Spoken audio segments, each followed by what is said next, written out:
എന്താ കേട്ടാ വിവരം വല്ലതും തീർന്നു കേട്ടത്.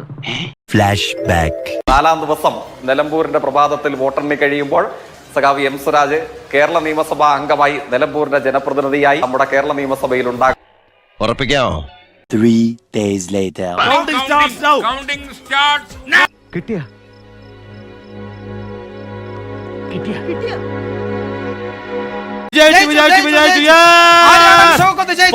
സ്ഥാനാർത്ഥി ആര്യാടൻ അദ്ദേഹത്തിന്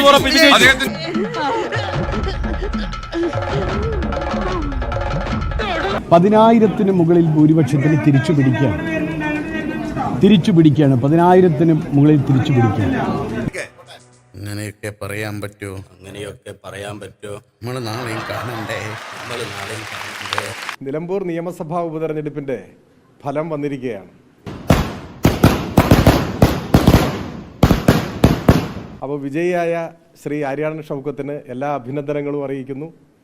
കണ്ണീര് തുടച്ചിട്ട് കുറച്ചുകൂടി വിശ്വസിക്കാൻ തോന്നുന്നു.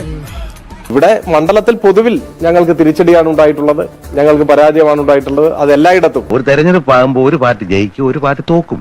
എന്നാൽ ഇങ്ങനെ ഉണ്ടാവും ഒരു തോൽവി. കേരളത്തിൽ 9 വർഷക്കാലമായി അധികാരത്തിലിരിക്കുന്ന പിണറായി സർക്കാരിനെ ജനങ്ങളുടെ മനസാക്ഷിയുടെ കോടതിയിൽ വിചാരണ ചെയ്യുന്ന തെരഞ്ഞെടുപ്പാണിതെന്നാണ് UDF നേരത്തെ പ്രഖ്യാപിച്ചത്.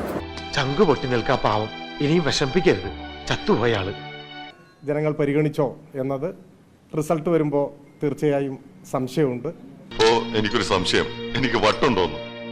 അല്ലെങ്കിൽ തന്റെ വാക്ക് വിശ്വസിച്ചിട്ട് ഞാൻ ഈ പാഴ്വേലക്ക് ഇറങ്ങില്ലായിരുന്നല്ലോ. ഷൗക്കത്ത് ജയിക്കണേ ആകാശം ഇടിഞ്ഞു വീണു. ഞാനും കൂടെ നിന്ന് തലകുത്തി മറിഞ്ഞാൽ പോലും അദ്ദേഹത്തെ ഈ തെരഞ്ഞെടുപ്പിൽ ജയിപ്പിക്കാൻ കഴിയില്ല. അതന്നത്തെ ചോരത്തിളപ്പിന് ഇപ്പൊ എന്ത് ചോര തണുത്തു പോയാ? തണുത്ത് മരവിച്ചു എന്ന് പറയുന്നതാവും ശരി. അത് സ്വാഭാവികമായും വരും ദിവസങ്ങളിൽ അത്തരം കാര്യങ്ങൾ സൂക്ഷ്മമായി ഞങ്ങൾ പരിശോധിക്കും. ഒന്ന്, വിഘടനവാദികളും പ്രതിക്രിയാവാദികളും പ്രഥമദൃഷ്ട്യ അകൽച്ചയിലായിരുന്നെങ്കിലും അവർക്കിടയിലുള്ള അന്തർധാര സജീവമായിരുന്നു എന്ന് വേണം കരുതാൻ. ഞങ്ങൾ ഉൾക്കൊള്ളേണ്ട കാര്യങ്ങൾ ഞങ്ങൾ ഉൾക്കൊള്ളും, ജനങ്ങളെ ബോധ്യപ്പെടുത്തേണ്ട കാര്യങ്ങൾ ജനങ്ങളെ ബോധ്യപ്പെടുത്തും.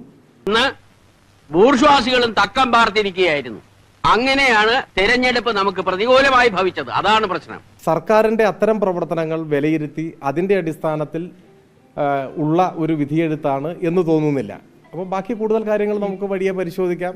എന്തുകൊണ്ട് നമ്മൾ തോറ്റു എന്നുള്ളത് ലളിതമായിട്ട് പറഞ്ഞാൽ എന്താ? ഈ പ്രതിക്രിയാവാദകവും കൊളോണിയലിസവും എന്നൊക്കെ പറഞ്ഞ് വെറുതെ കൺഫ്യൂഷൻ ഉണ്ടാക്കുന്നതിനാ. ജനങ്ങൾക്ക് വേണ്ടി കൂടുതൽ കരുത്തോടെ ഈ തെരഞ്ഞെടുപ്പിൽ നിന്ന് ഉൾക്കൊണ്ട പാഠങ്ങളുടെ കൂടി അടിസ്ഥാനത്തിൽ ഞങ്ങൾ മുൻപോട്ട് പോകും. വേണ്ട കണ്ടാത്തോണ്ട